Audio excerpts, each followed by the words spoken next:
On voudrait juste avoir votre lecture de la situation qui prévaut actuellement à Ouagadougou. Oui, à Ouagadougou, vous savez bien que le général Toulchis est devenu un général fuyard. La population est à ses trousses, donc dans les rues, la jeunesse est en liesse. Maintenant, on attend que le président de la transition, Michel Kafando, puisse s'adresser à la nation. En tout cas, les forces armées ont le contrôle de la situation. Il semble que beaucoup de militaires de ce fameux régime de sécurité présidentiel qualifié de terroriste sont en train de se planquer. Il y en a qui se rendent. Mais les populations sont très mobilisées, déterminées et sont partout sur le territoire national, dans les villages et dans les villes, vraiment mobilisées et attendent les réactions des autorités légitimes. Alors, on annonce Michel Kafando à la résidence de l'ambassade de France. C'est en prélude à la déclaration ou bien? Je crois que ça doit être certainement dans les 4 toujours. Puisque demain devrait se tenir le sommet de la CEDEAO. Il se susurre aussi que le général Gilbert Diendéré et son épouse seraient exfiltrés, mais c'est à confirmer.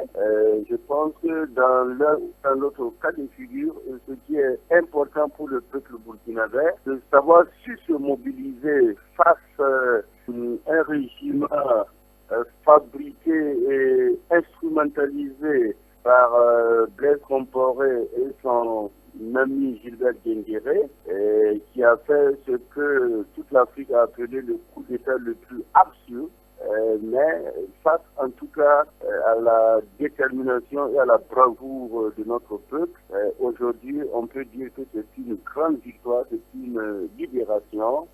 L'essentiel étant d'aller de l'avant dans l'affirmation de la souveraineté et de la dignité du peuple burkinabé qui tient à ce que le processus électoral aille à terme, que les Burkinabés puissent se doter d'institutions fortes, parce que les hommes forts, il n'y en a plus, c'est le peuple qui est fort, c'est sa jeunesse qui est forte, c'est sa jeunesse mobilisée, ce sont ces femmes qu'on a vues dans les rues sortir encore avec des spatules pour dire que ça ne sera pas ici, qu'il faut saluer au nom de toute l'Afrique unie et mobilisée pour prendre en main son destin, comme nous le disons en tant que sankaristes de l'UNIPS. Alors, Maître Benewende Sankara, pourrait-on savoir, vous, ce que vous attendez maintenant du sommet de la CEDEAO qui est prévu ce mardi au Nigeria?